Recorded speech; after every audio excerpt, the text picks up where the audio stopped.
ahead and call this special assembly meeting to order. Madam Clerk, can you please call the roll? Yes, Mr. Chair. Mr. Rivera? Present. Ms. LaFrance? Here. Mr. Thompson? Here. Mr. Dunbar? Here. Mr. Dyson? Ms. Kennedy? Here. Mr. Perez-Verdiaz? Mr. Peterson? Present. Ms. Quinn Davidson is out of town. Mr. Weddleton? Here. Ms. Zalatown? Here. You have a quorum. Thank you, Madam Clerk. Mr. Haberman, can you please lead us in the pledge?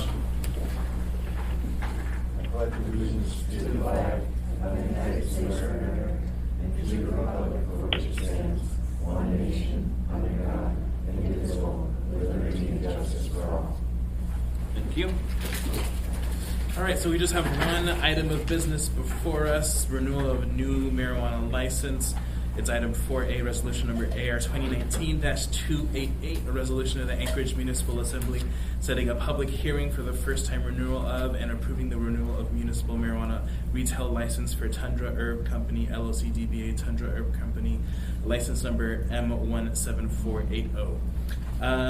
Madam Clerk, can you please, I know you sent us an email, but if you could just walk us through why we're seeing this before us? Yes, Mr. Chair.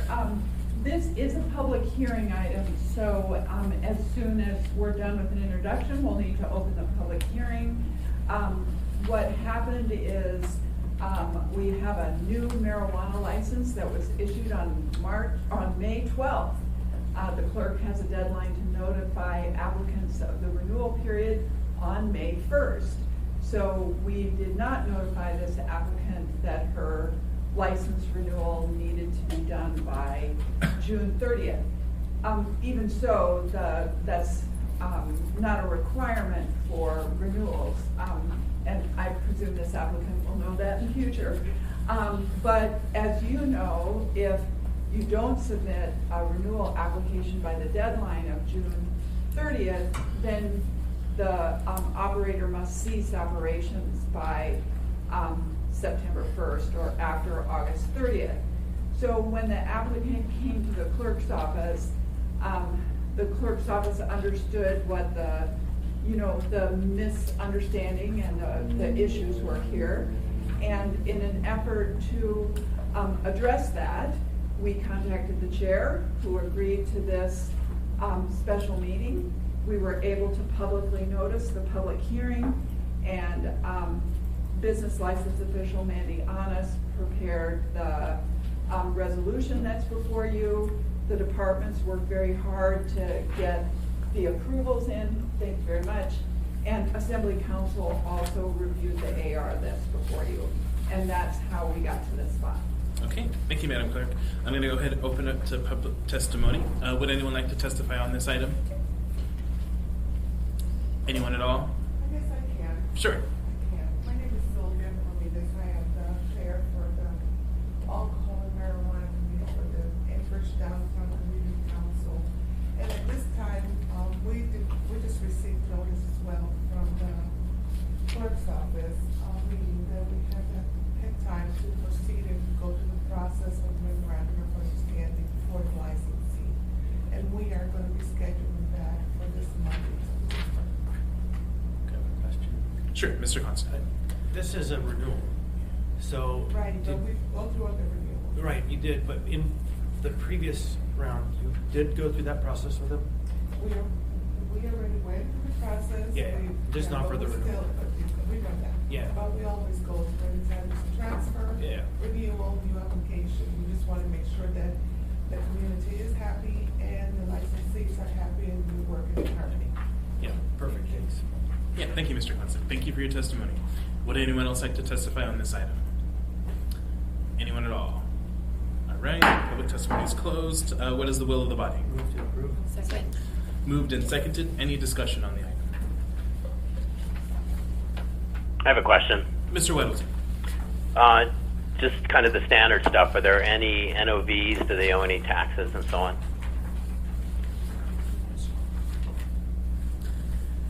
Mr. Chair. Yes. There were Mr. none Constantine. noted. Mandy's not here, but the applicant is here and they could speak to that if we wanted. Sure. Go ahead. We are paid up on all taxes. And if you could introduce yourself for the record. My name's John Youngs, one of the owners of Tundra Herb Company, my wife Bonnie, and we're paid up. And then any NOVs, I think that was the other question. NOV, I'm sorry. Notice of violation. None. Okay. Any further questions, Mr. Weddleton? No, thank you. Thank you. Thank you. Any further discussion on this license? Well, Yeah, Mr. Dunbar. Madam Clerk, was there anything through this process, have we discovered anything that needs to be systematically changed so this doesn't happen again? Or is this just sort of a, these kind of things happen, random error? Through the chair, I don't see anything specific that we can do. I think that, we're gonna be monitoring the newer license to make sure that when we do a second notice, the second notice went out, after June 30th, that we could pick these, items up. But I don't think there's anything systematic that we could do. Assembly Council and Mandy and I discussed other options for bringing a renewal before you. We could just have done something like you did at the last special meeting and just have an extension of operations like we did with the resolution from last week. So there are some options here, but this was the option that we came up with this time. Follow-up question. Yeah, Mr. Hudson. From a systematic perspective, wouldn't it be something for us to consider, though, licenses that are granted or this process that happens really close to the renewal period, that we set up some kind of an annotation or I don't know what, that we could continue? If it's only for a month, that we would have that hearing the next year. I don't know. Through the chair, there is a provision for that. This one still missed it. Okay, thank you. Yeah, I was going to mention that there's a provision that says if your license is approved, but you haven't opened your doors for operations, you don't have any inspections done and so forth. Perhaps you didn't have to do a renewal, but the date for that cutoff, I think this was in July 1, I think. And so they started operating before that cutoff date. And so then maybe there is a slight change, and that would be to tie that notice date to that renewal date, right? Because that first notice date is a trigger, and so it could be there is a very slight systems change that we could implement that would tie those two together. I think that's a good idea, Mr. Constant, and I think the Assembly Council and the business license and official and I could discuss that, and perhaps they could bring something to the Community and Economic Development Committee. Yes, we also do keep our actions honest, which keeps running this issues that arise. So we address and call it meetings with one word and set something maybe before the next renewal season. Thank you. Thank you, Mr. Hudson. Thank you, Mr. Gates. Seeing no further discussion, Madam Clerk, can you please call the roll? Yes, Mr. Chair.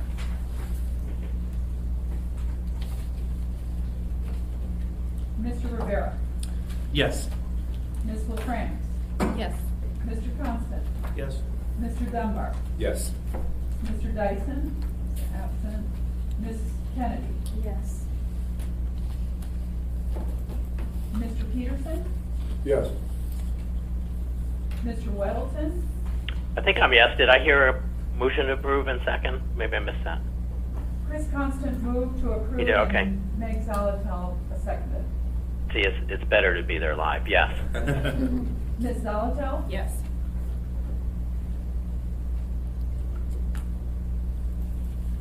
It passes 8-0. Okay, thank you. Moving on in our agenda to audience participation. Would anyone like to speak before us? Seeing no one, can I get a motion to adjourn? Can I hold on? I got a question. Hold on. I didn't do that. What do you want, Mr. Weddleton? Just one to Barbara or anyone else there. I believe there's at least one other operation that missed their deadline, Hillside Natural Wellness, and I understand we didn't hear from them, but then they did send theirs in late. Now, are they? They're in a bind then. Is that correct? Through the chair, Mr. Weddleton, I believe that there are 2 others out there. They were on the report that Mandy submitted on the AIM to you.